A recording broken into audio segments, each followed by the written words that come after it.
Explosion of God to Fill the Cracks, a fanfiction reading by FeatheredMask. Chapter 12. Kachan, Kachan, Kachan. Summary for this chapter. Camp, camp, camp. After being pushed back a few weeks, the training camp was finally about to begin. Kachan! Katsuki's eye twitched under the blindfold. Kachan's here? Oh God. Yo, Kachan! Kachan's back! Kachan's back! Oh hell, they were all using that cursed nickname. Izuku had infected them all in his absence. Ochako using that cutesy shit he could allow. She was like a squishy, adorable Kirby who could judo flip him over her shoulders and slam him into the ground. But everyone else? Fuck. It's nice to have you back, Kachan. Even Robocop? If you ever need any help, Katsuki smacked those fancy engine shins with his cane. Don't assume I'm helpless. That goes for all of you. Tenya spluttered, yes, sorry, I have spare sunglasses if you'd like to borrow a pair. The uniform doesn't allow for accessories like...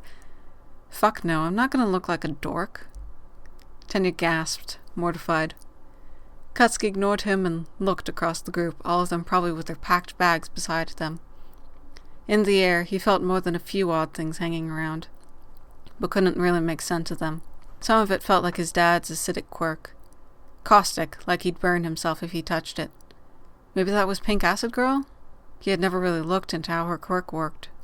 Beside him, Ochako laughed. Aw, Kachan, don't spoil the mood. We're all excited to go to camp as a class. She punctuated her point by hugging him, and he bared his teeth. I don't need your hug.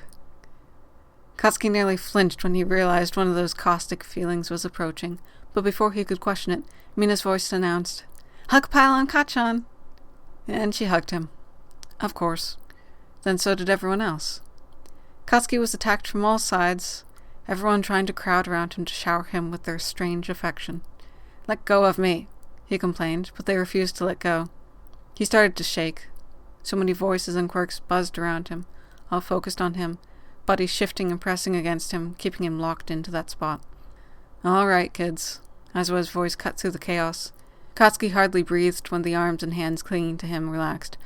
Stop crowding your classmate. Bakugo, I want to talk to you. The class reluctantly dispersed, leaving Katsuki trying to hide that he was gasping for breath. Aizawa put his warm hand on Katsuki's shoulder. Hold my bag for a minute, he said, a little harsher than intended, and a feather-light touch caught his bag as Ochako held it in midair. No problem.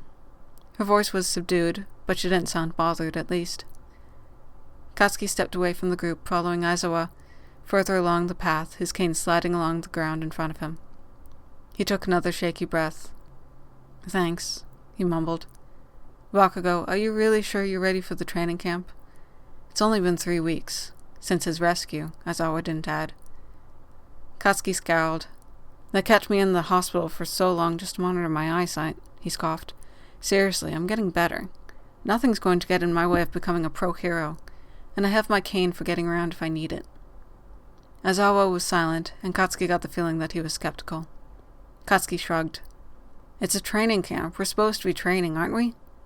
Part of my training will be how to fight with all this. Katsuki waved a hand in front of his face. Aizawa sighed. I don't doubt your determination. Just be careful. Are you back on solid foods? You don't have to handle me with kitty gloves. Yes, I'm eating properly. And... Katsuki jerked to turn away as he felt his face heat up.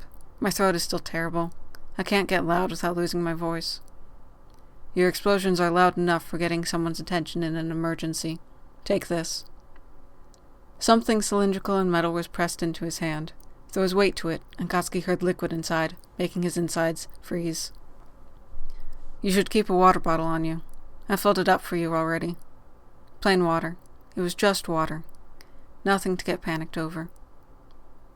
If it hadn't been prefaced by asking about his damn throat, it would have, logically, made sense as an item to have around when training his quirk in the middle of summer. His quirk was dependent on the amount of sweat he produced, so it was obvious to keep a water bottle around to avoid dehydration. He just couldn't get the memories out of his head of the bug villain taunting him with water when he had been deprived of it for hours on end. He trusted Aizawa, but it made his stomach clench, expecting seawater and poison if he actually took a sip. Katsuki nodded tersely, tucking it under his arm. Thanks. And he turned around, heading back towards the group. His classmates thankfully didn't turn to tackle him, and as he reached the group, hitting the end of his cane against someone's shoes, they weren't talking to him. Well, most of them anyway. A new voice called out, "Oh, is that the Great Sports Festival winner?" Katsuki gnashed his teeth. Wow, he hated that achievement so much. The voice dripped with mocking. That smartass from the sports festival who had aimed for collecting the most bandanas. But Katsuki couldn't remember his name for the life of him. The only thing he remembered was that he had jammed his hand in Katsuki's face and fired an explosion at his eyes. Katsuki had never realized how close he'd come to losing his eyesight before, and it had been during a televised school sports event. Izuku's voice came from next to him, and Katsuki realized his cane was knocking against Izuku's shoes. Class 1B is taking a different bus to the camp, he explained quietly. Wow, would you look at that? The sarcastic bitch continued. Look at what? Katsuki drawled out. Just looks like a space in the hero course might be opening up soon. Katsuki curled a hand in a fist, scowl grinning. Come a little closer and say that again. I've got a present here for you. Oh, feisty. For a moment, he wasn't getting teased by some extra from another class. For a moment, it was like he was back in that dark basement. He was strung up in that web, his throat burning, the villain lamenting how he'd broken and was no longer as feisty as before. The bottle tipped, shoved between his teeth, sour filling his mouth. A hand landed on his shoulder, bringing him out of that spiral. He blinked, trying to make sense of the light through his blindfold. A new girl's voice drifted in. Sorry about him. Come on, Monoma, get on the bus. Stop harassing 1A. Sarcastic bitch protested, but the girl coaxed him until their voices disappeared in more voices. Another class. You okay there, Kachan? Izuku whispered. Peachy, Katsuki said, his voice sounding hoarse. Man, talk about insensitive, Denki said, exasperated. That guy doesn't give up, does he? He's a moron, Katsuki snapped. Nerd, get me on the bus. Izuku jumped, taken by surprise. Yes, Kachan. Did you really have to get everyone using that nickname? Izuku chuckled, leading him closely as they boarded the bus. I didn't tell them to use it. I guess they all did that on their own. Sorry about that. I'm still blaming you. Katsuki sat down in the first seat he found and wasted no time in collapsing his cane into a smaller, compact stick. It clipped onto his belt without issue. So you really destroyed your uniform? Duh. You saw me on that day. Katsuki set the water bottle next to him and stretched back, folding his arms behind his head. It was fucking disgusting. No way was I keeping that. Still. Katsuki jerked upright. Please tell me Ochako didn't lie when she told me I was wearing the right colors.